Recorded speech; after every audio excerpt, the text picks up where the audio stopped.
I got married on a Saturday. By Sunday, I was with my in-laws. Nothing like honeymoon. When I got there, it was like, God, where is this place? And the first thing that came to my mind is, this is going to be your final resting place. So I won't lie to you, I never in my life thought growing up that I will be in an intertribal marriage. I never thought of it. What Ruth said, your people shall be my people, and your God shall be my God. Where you go, I go. That was what was written down for me to say. There are a lot of people who, when it comes to talk of mother-in-law, it's more like they're just opening up all those kind of fearful tales and all that. How did you navigate it with love and patience? What were the high points and the low points? For my mother-in-law of blessed memory, she wanted to be involved in everything. Was it bringing issue? Yes. How did you navigate it? Thank you so much, ma'am, for joining the Soluchi Ceejay Podcast. And please, can we meet you? So my name is Moila Agu, and I've been married for over 26 years, urging towards 27 years. 3 adult children, worked with the government for 17 years, but now self-employed. Then I'm in the marriage counseling department of RCCG Rose of Sharon, and also the teens department.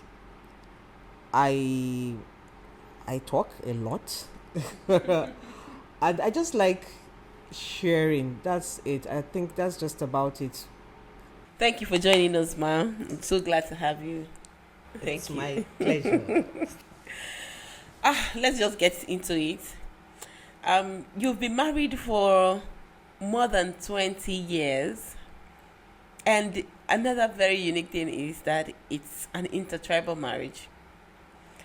Please, Ma, can you tell us, how did you find love, relationship in an intertribal marriage? What was it that, how were you able to cope? Were you, have the patience and all that? How did you do it? How has it been? How did you get here? Okay, it's not an interesting question, so to say, because my husband and I have had people ask us this question over and over and over again. So for us, I think the number one thing was accepting each other's culture, accepting each other's tradition, and by the grace of God, the extended family accepting each other. And I think by the time you are of the opinion that, see, I'm not only marrying this person, I'm also marrying into their culture, and I'm also marrying the extended family, it makes it easier, so to say, because you don't have that wall or barrier that you come in with. And by the time you have that mindset, it becomes much easier for the journey. The two of you agreeing. So in our house, for example, we are very intertribal. We eat everything both cultures have to offer. Okay. My husband is so into my family, and my family is so into his family. So I think we worked at it, and by the grace of God, our families too worked at it, and that's what has been sustaining us up till now. What tribe is your husband from, and what tribe are you from, ma?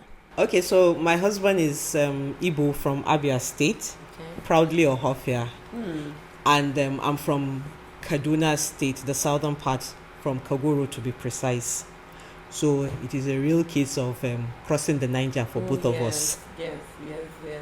So many people fear, intercultural marriages, so you have this fear of the unknown. I mean, before you even got into the family, how were you able to overcome the fear of going to this distant place? What am I going to be seeing, and all that? I won't lie to you, I never in my life thought growing up that I will be in an intertribal marriage. I never thought of it. Mm-hmm. So I will not say I prepared for it, because I never did. But I don't want to sound spiritual, but one thing, looking back, because I never prepared for it, but looking back, I will say, okay, we started as friends before we now realized we liked each other and we now wanted to date. And I knew that there was serious resistance from both families. My parents, my side weren't, because it's like you're sending out a daughter, and what will become of her. And my in-laws, especially my father-in-law, in fact, it was a no for him. So did we prepare? No. But one thing, looking back now, there's something significant that happened that when I think back, I think that was the preparation. You see, these vows that we take, they are very sacred, and we should be very careful about what we say at the altar when taking our vows. Because funny enough, the Holy Spirit made me realize, what were the vows you took? I actually said what Ruth said. Your people shall be my people, and your God shall be my God. Where you go, I go. That was what was written down for me to say.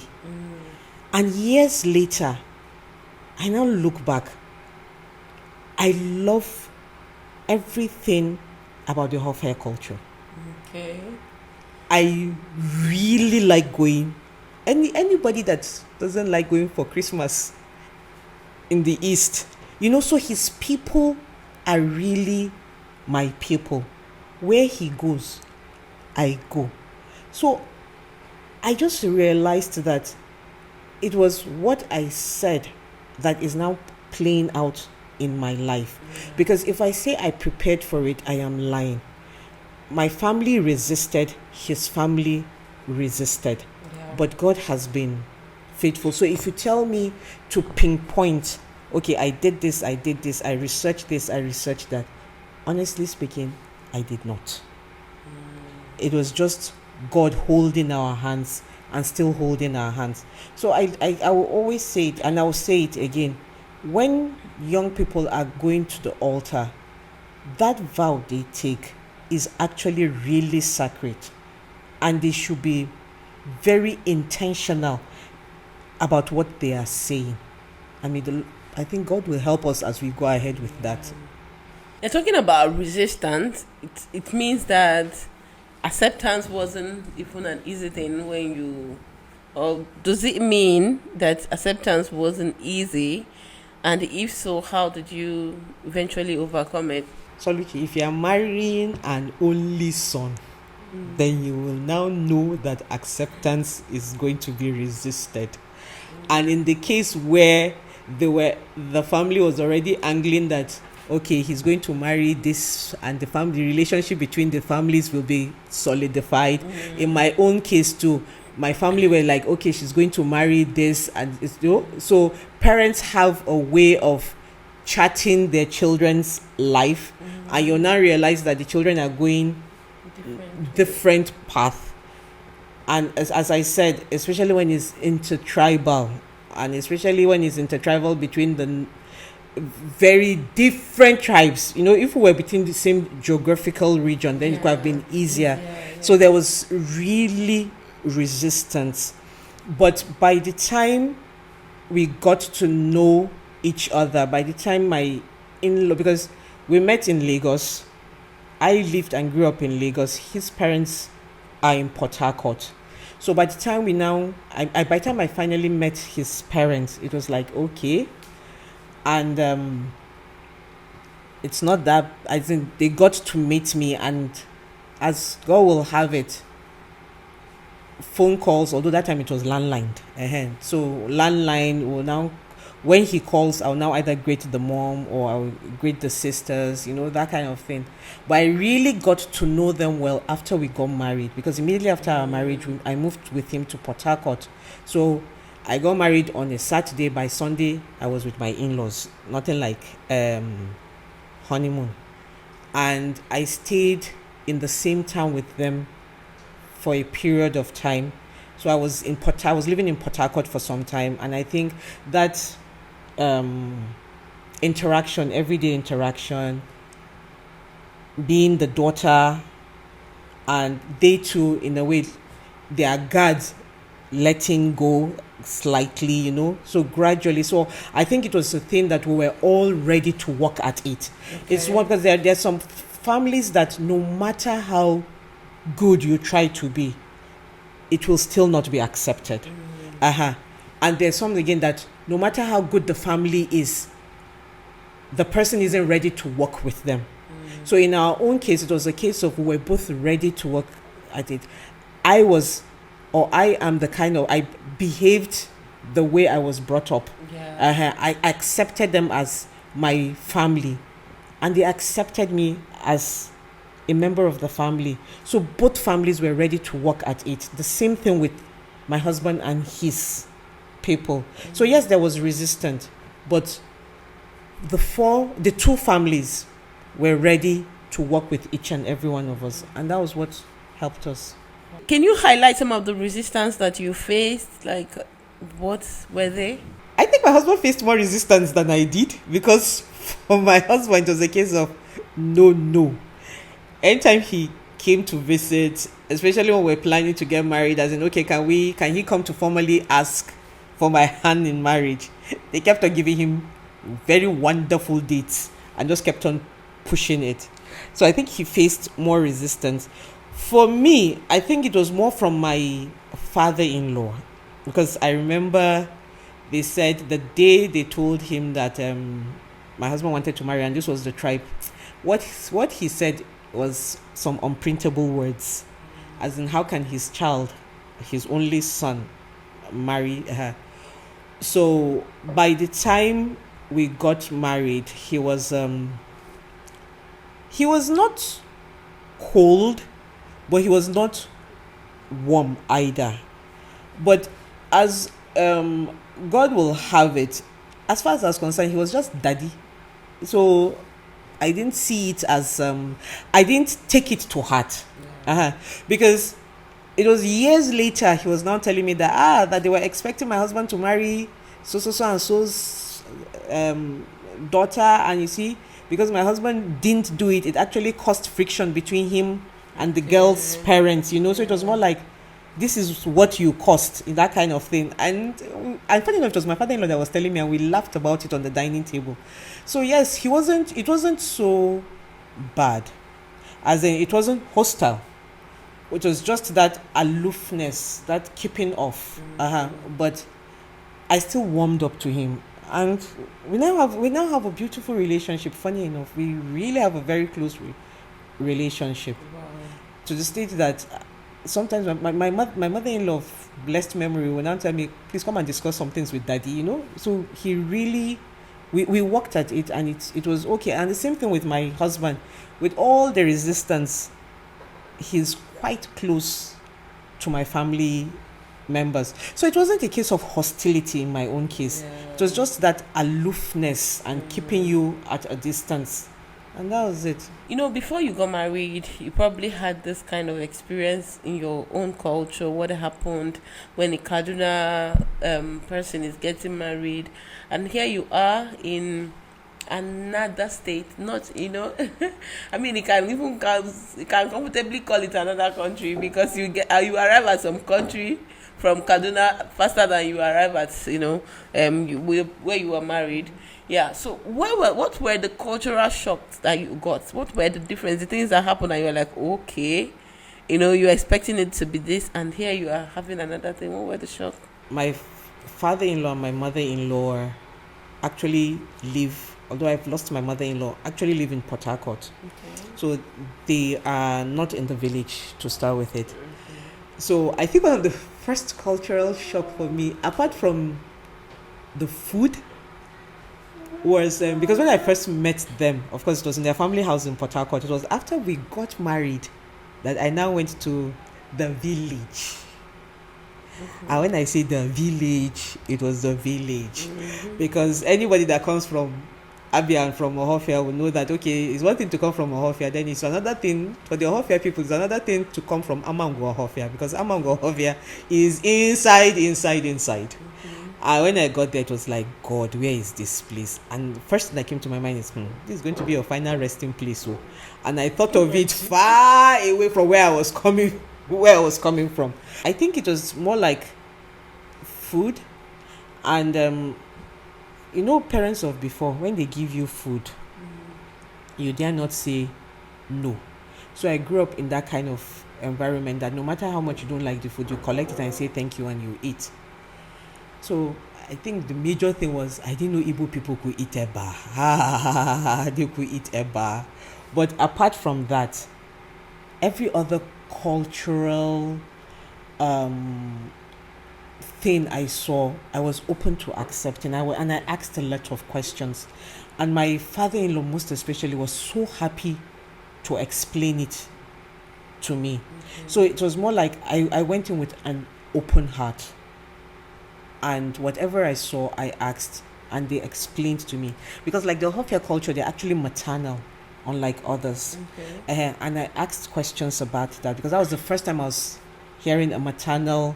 Maternal, how do you mean? So in the Hofia culture, you inherit from your mother's side, except you are married to an outsider. Although it's a culture that is really dying down. But when I got married, it was like they explained, and I was like, oh, so out of curiosity. So like I said, I was so open to learning that it wasn't really a shock to be a negative shock for me. It was more like, oh, so why? No, I was always asking the why on it. And so I was shocked in an educative way. I wanted to know. Not, this is not how we do it in the North, though. No, I wasn't comparing. Exactly. So it wasn't the case of, in the North, this is how we do it. Why are you people doing it this way? Because in the North, this is how we do it. No. I was more like, okay, let me learn. In as much as it's different from mine, but not to compare, but to learn. And I think that was what helped me. Now, for most people, for many women getting married it's more like an unwritten law that we have and the mind of young ladies where relationship with mother-in-law is something else. Most people there are people who have had good experiences. Thankfully I have had one. But there are a lot of people who, when it comes to talk of mother-in-law, it's more like you just bringing, they're just opening up, a story of all those kind of fearful tales and all that. And then you have to go all through from the north to the east. You have had that experience with her. How did you navigate it with love and patience? What were the high points and the low points? What would you be saying to the young girl who is still thinking about it and is like, you see this in-law thing, keep it away? So as I told you, my husband is an only son, and himself and his mom are 5 and 6. In fact, himself and his mom are 6 and 6. They are actually 2 peas in a pod. Because funny enough, the truth about it is that he really doesn't have a relationship with his dad. Funny enough, I'm even closer to my father-in-law than my husband is.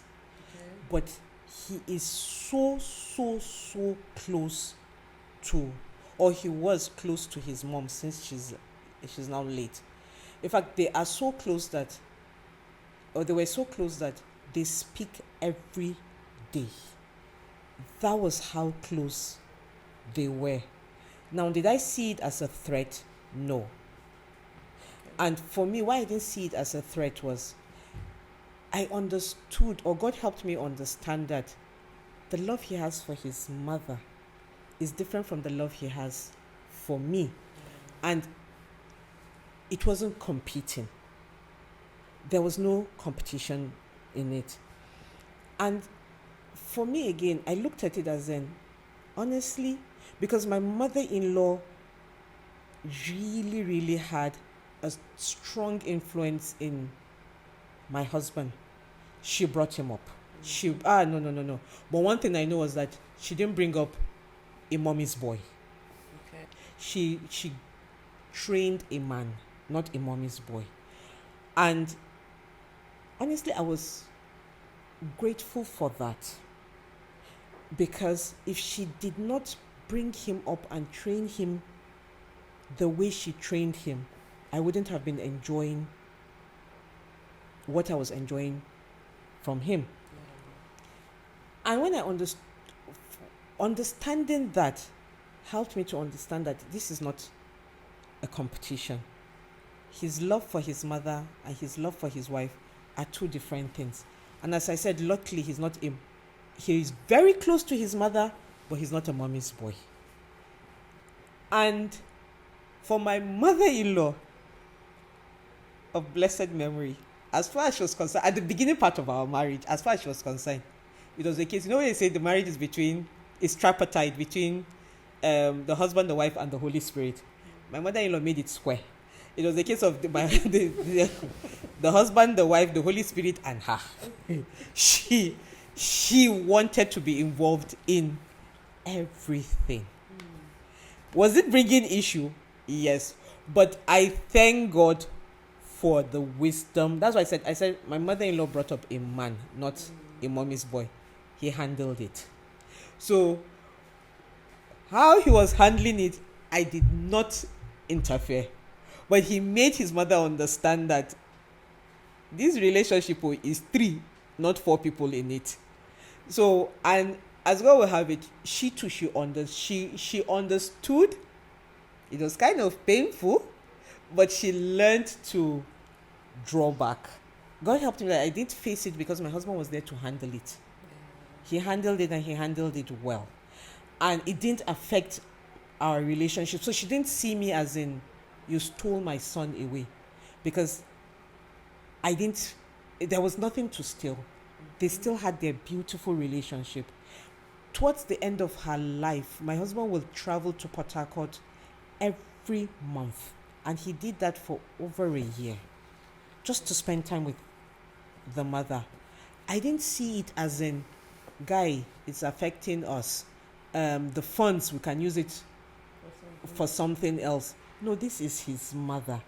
So I really find it difficult when I see people trying to compete. And you see, I thank God I had that relationship with my mother-in-law because now I am working towards becoming a mother-in-law. So whatever I thought was my right as a wife then, I am now moving to that sphere of mother-in-law. And so what you sow, you will reap. But honestly speaking, it's my husband helped a lot. My mother-in-law and I were willing to learn, and God helped us to understand the different love, and everybody was comfortable in that space. She was comfortable in her space. He was comfortable in his. I was comfortable in my space. So some women struggle with honoring their mother-in-laws and then keeping the peace in their home. In your case, like you said, your husband was there to handle it. To be fair, there are cases where you find that the husband is confused or the husband is a mommy's boy, or cases where the husband may not even realize that there is something to be handled. So you can imagine that your mother-in-law was doing what she was doing at the beginning and your husband didn't find a fault in it. So you can imagine what could have happened to the wife in that scenario. And some women are actually there. They are trying to honor their mother-in-laws, but then there's just so much going on, and then maintaining the peace in their home is kind of in a distant place. What would you say to that woman? The thing again about this mother-in-law and daughter-in-law issue, apart from the fact that one day you will become a mother-in-law by the grace of God, you also have mother. How will you want her to be treated by her daughter-in-law?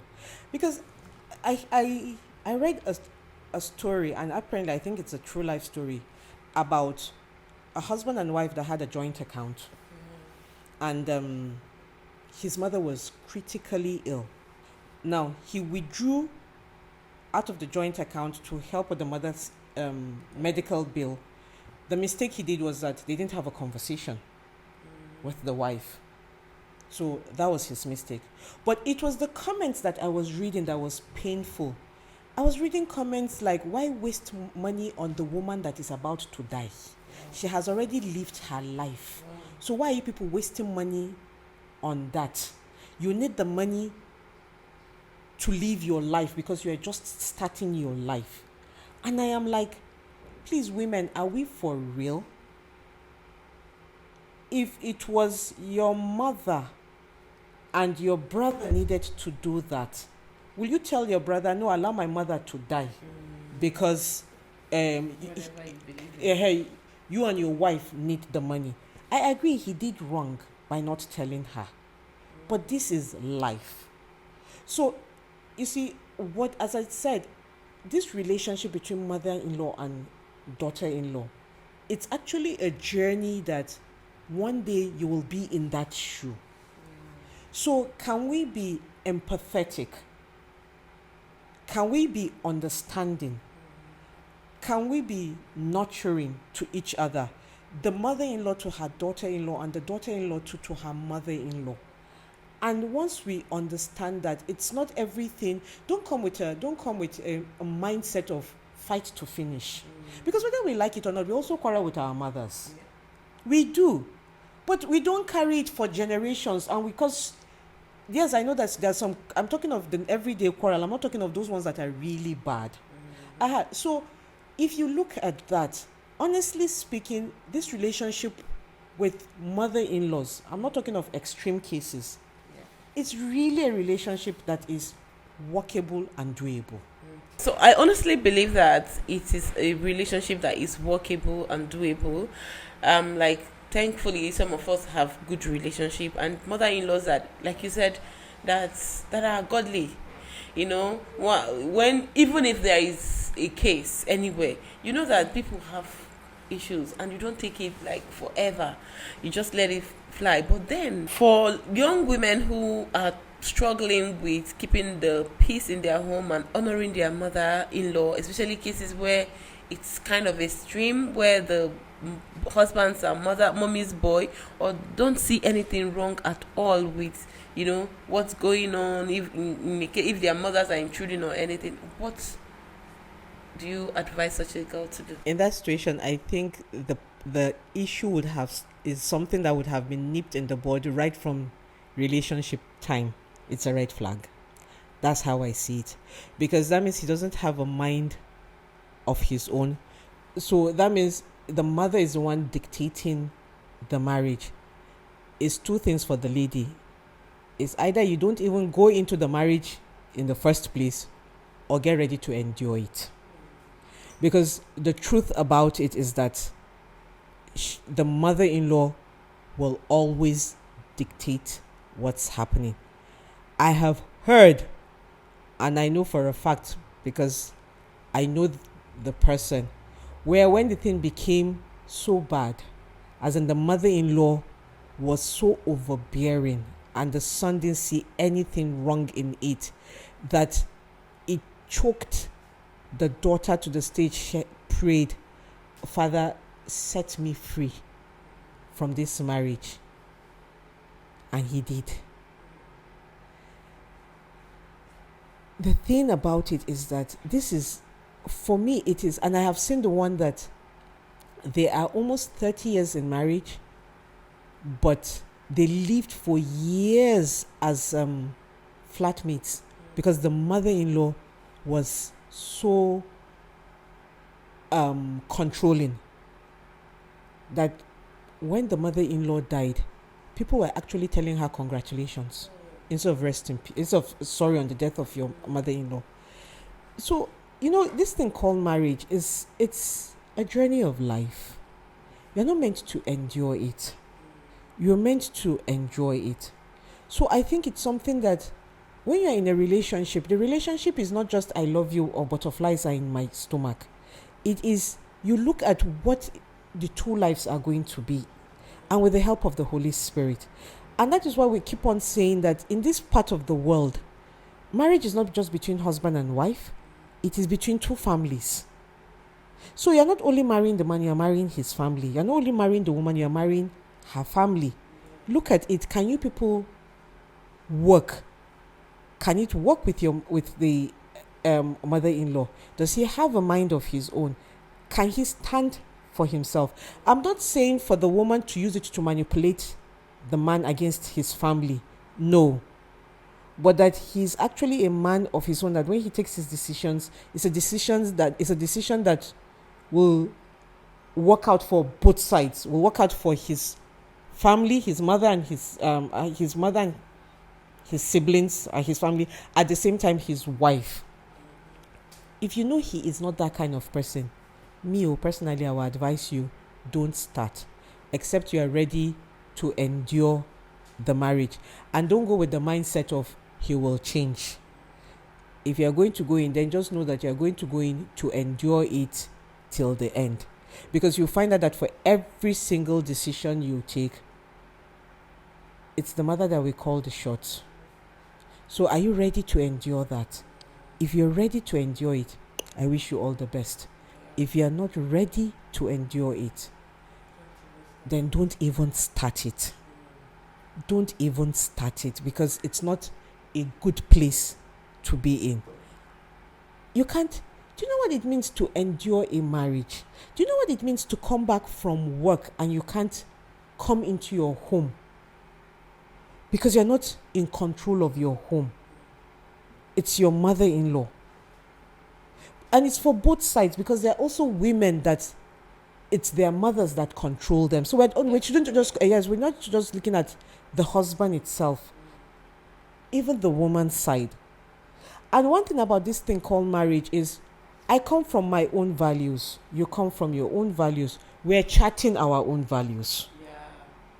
So if you know that you're not going to chart your own values, the two of you are not ready to chart your future, are you now ready to move into this, or are you not ready to move into that? As in, are you now ready to endure his family, or is he ready to endure her family? I tell you, you will not. So it is it's not only for conversation, it's one of the things you look out for in a relationship before you even say the I do. If he's a mommy's boy or if she's a mommy's girl and cannot have a mind of their own, if you know you cannot endure it, then do the needful. The thing about this thing, enduring it, as in, okay, he's a mommy's boy or she's a mommy's girl, and I will just endure it. Enduring it actually puts you people on different pathways in marriage. You end up being two tenants in the house, because whatever decision is taken, it's between them. I am not part of it, so let me just keep my lane. It's taking you to different paths. You're going separately, and if you're not careful, even after the mother-in-law dies, you can never come back together again. As in, you are now tenants, you are now co-tenants in the house that there's really nothing in common again.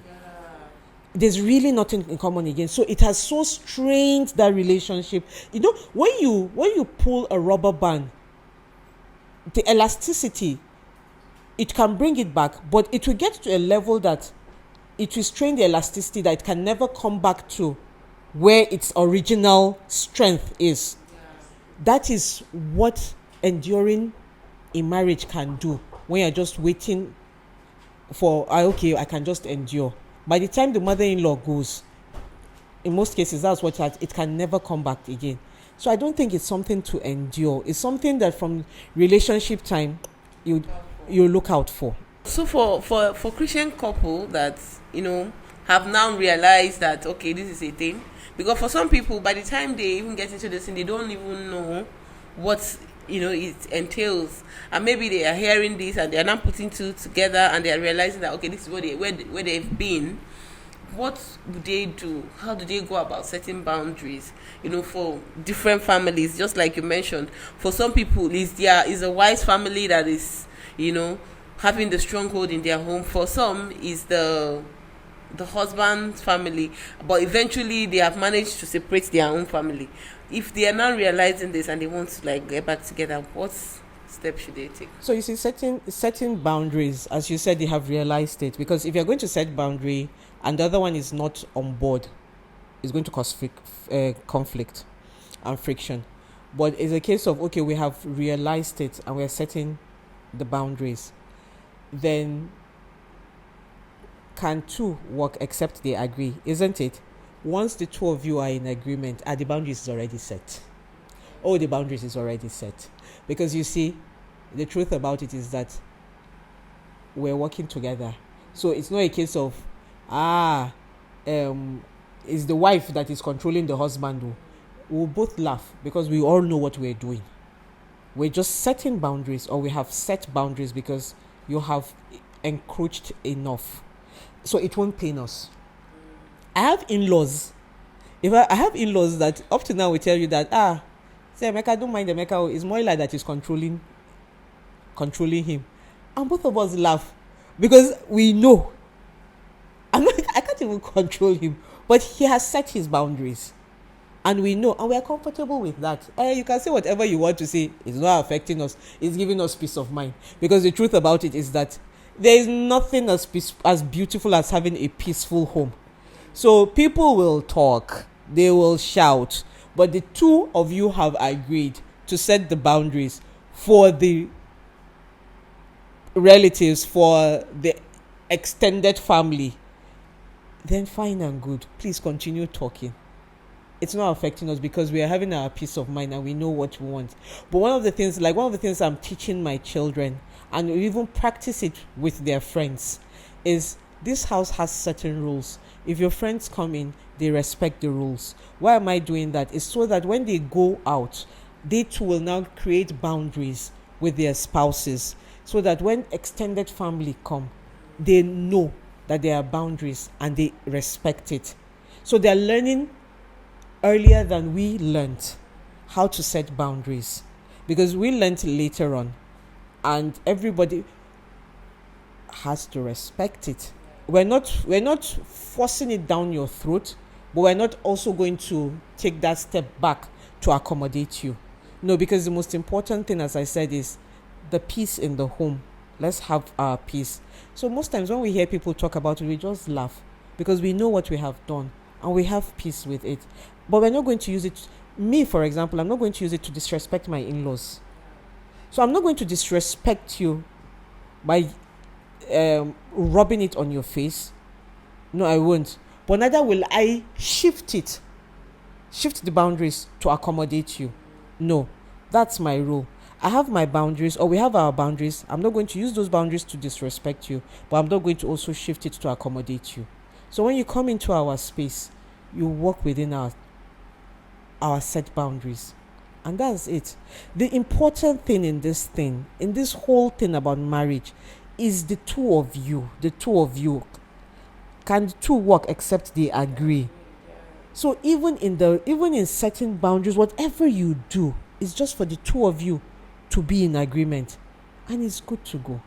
And that's it. And for the family, for instance, we talked about some very controlling mother-in-laws. For instance, let's say this mother-in-law is in the know of how the school fees is paid, how things are gotten for the family, and when he assumed the man is doing too much, and now they are just feeling like, okay, if this is bad, then okay, we can go on and pay the school fees without telling her, or we can go on and buy a new car without telling her. And of course, she won't be having it lying down. So she probably come with rage to say, you guys this, and they may be pounding on the husband and telling the husband how the wife is the one doing it. Or even so, we outrightly assume that maybe the woman is not using a black magic on the husband or something like that. So it doesn't look like it's going to come as easy as it sounds for someone who has learned to set the boundary early. So if you're just going to be setting this boundary inside already existing issues, how do you recommend that they should go about for those that are getting married? I feel it's not every information that is meant for the external family. The school we want our children to attend, it's our business. We're the ones that can fund it. It's not for approval from our parents whether they should attend it or not. As in, how we're going to run our family, how we're going to bring up our children, how they're going to school, where we're going to live, it's between myself and my husband. It's not for extended family to say either yes or no. Now, if you're already in it and you did not set those boundaries on time, and you now try to start setting it, will they talk? Yes. But one thing I know is that for everything that has a beginning will have an end. So they will talk for some time. You will stand your ground. they will learn and they will keep quiet. Because as long as you know what you're doing is right. I told you, I said my husband helped in setting the boundary. Yeah. One of the incidents I remember was my mother-in-law felt my nanny, as at that time, was being overpaid. Now this was a nanny that saw me through. When you say nanny that will give you peace of mind, you will go to sleep. That was that, to the stage that a lot of my colleagues were asking me. My nanny was that kind of nanny that was a rallying point for everybody.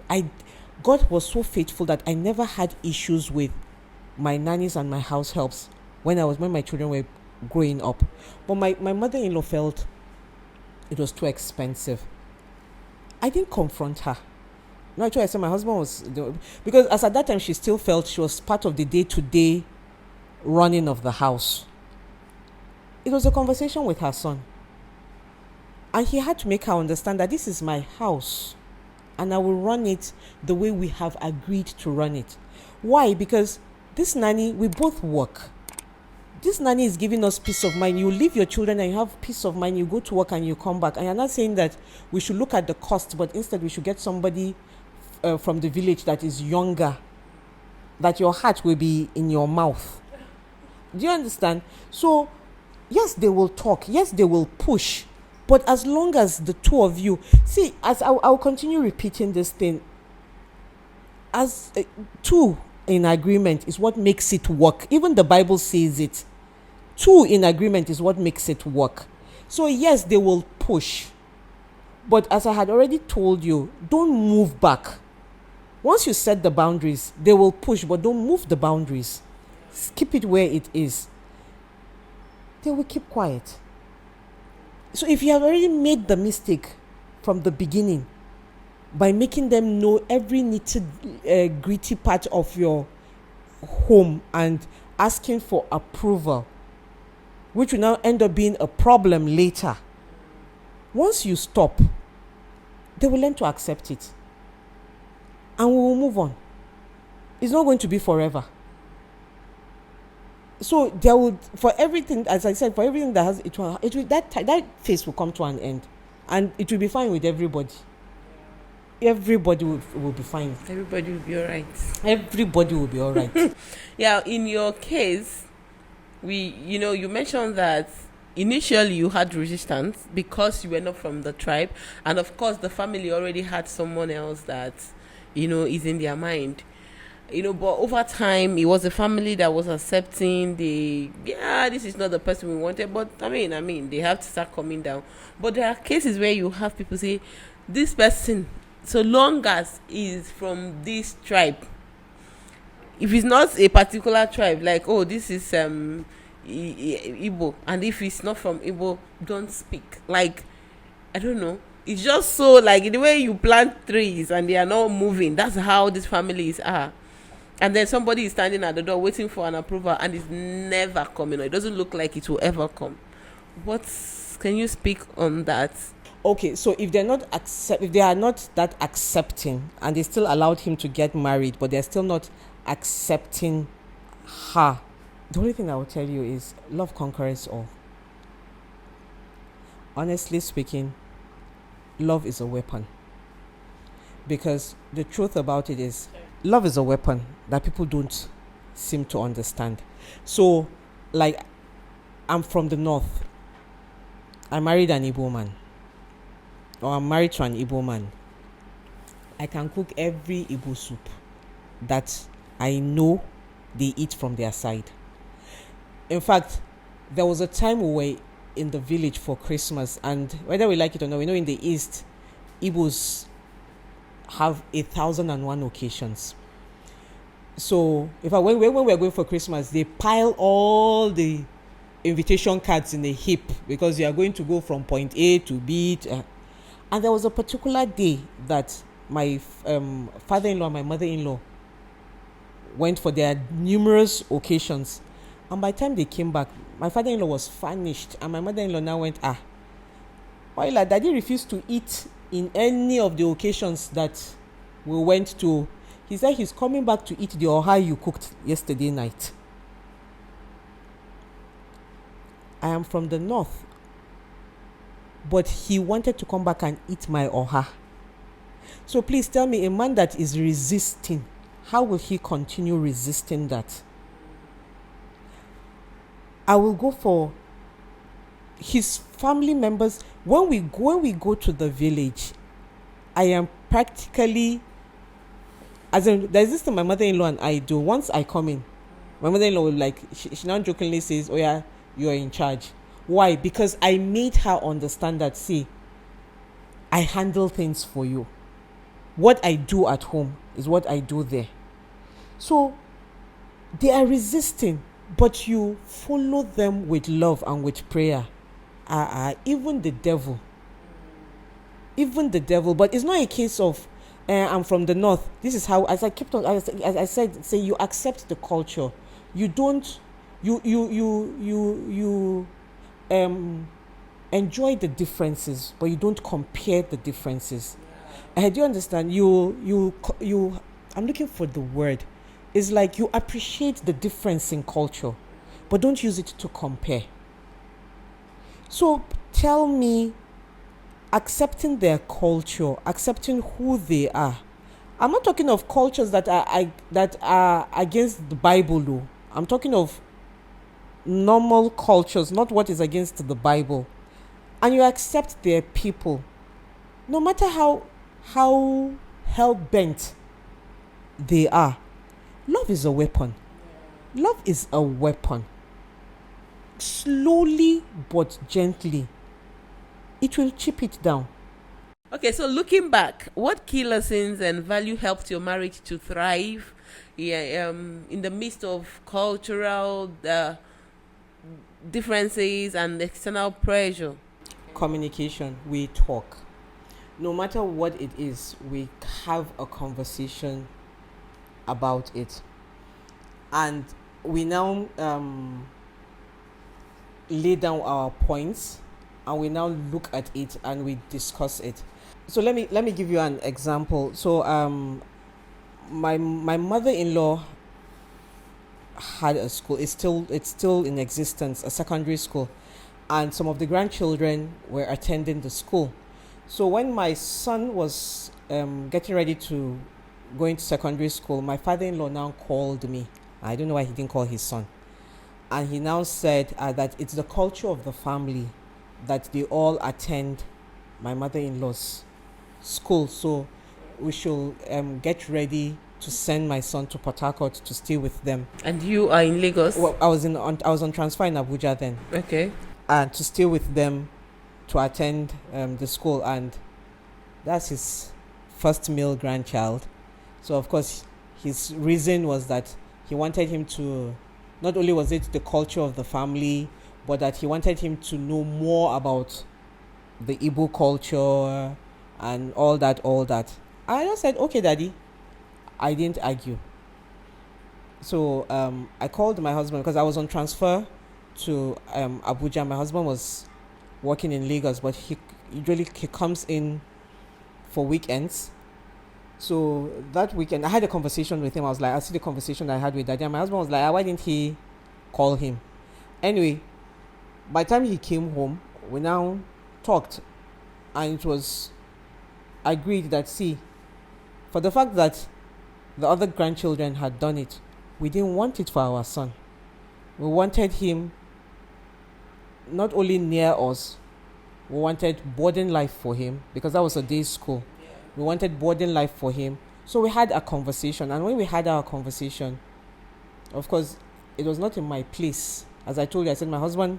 So he now had a conversation with his family. And when we were able to achieve that, we talk. Now, you see, for couples that don't talk, it's a problem. Because like I keep on telling people, and I tell that to my children, if you don't have a conversation with me, I will not know that what I am doing, you don't like it. Only when you tell me, that is when I will now know. So, people that don't talk, how are we supposed to move forward or resolve issues? And I used to joke with my husband. I say, people that don't have conversations, it's like sweeping issues under the carpet. One day the carpet will be so bumpy that everybody will trip and fall over it. So, rule number one in our marriage has always been talking. And forget it, myself and my husband, we can talk for Nigeria. So we talk.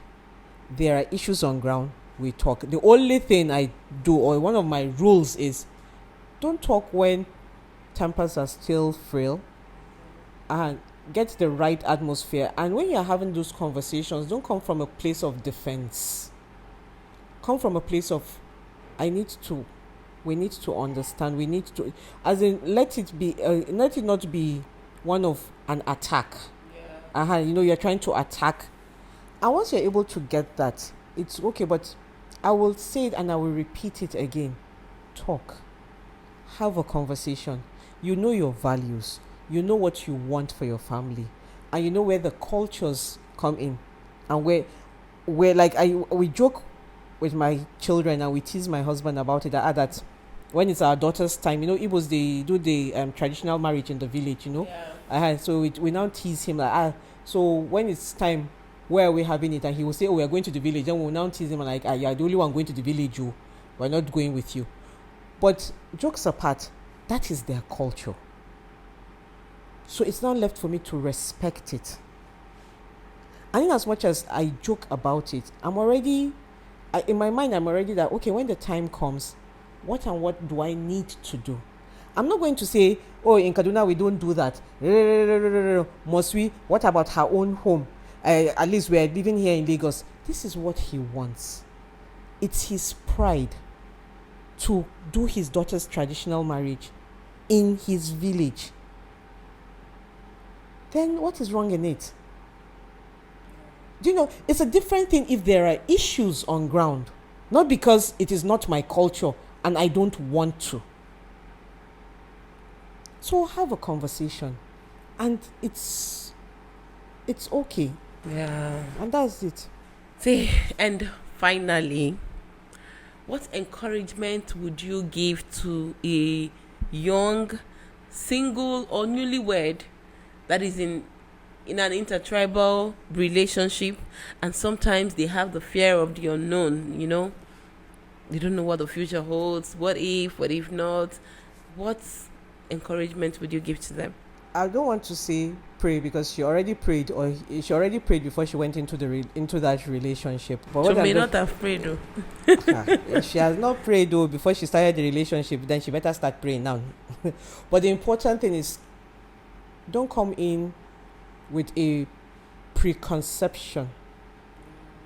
Don't come in with a mindset. Because if you do that, you will not be able to see the beauty that there is to see.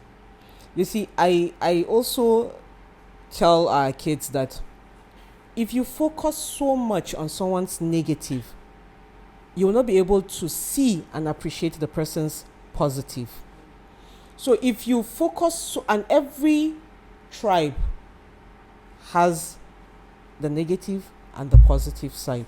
So if you're already just bent on saying the negative, oh, they do this, oh, they do that, oh, they do this, and you already have a preconception and you've already built that defense, then it's going to be a very difficult walk to walk. But if you come in with that mindset of, okay, fine, I'm ready to accept, and you ask questions. You're not asking questions because you want to ridicule. You're not asking questions because you want to prove yourself right. You're asking questions because you want to learn and you want to appreciate the culture more. Understand why they do it so that you can appreciate it. Funny enough, and that's on a lighter note, but on a serious note, do you know I have so asked questions that there are some things about my husband's culture that I'm the one educating him. Because I have asked and I have been educated. So things that he took for granted, I learned. And when we are having a conversation, I'll tell him, I say, no, when I asked this, they said, this is it, this is it, this is it. Sometimes some of his extended family, because I have so asked, That sometimes I'm the one that tells him that no, you're actually related to this person through this person, and I'm telling you, Really? yes. And we have the conversation. And sometimes he even asks me, say, hey, so how you talk to him? Because I asked, I was open to learn. So I ask. And you see, by asking them and learning, even the people you ask, and you're like, they appreciate it and they tell you. And that's one of the things that will endear you to them. So don't come with that mindset of, oh, can you take a step back? Can you come from a point of, I want to learn, I want to accept, I want to appreciate? And can you also come from a set of, okay, yes, we all have the North, we also have our bad parts.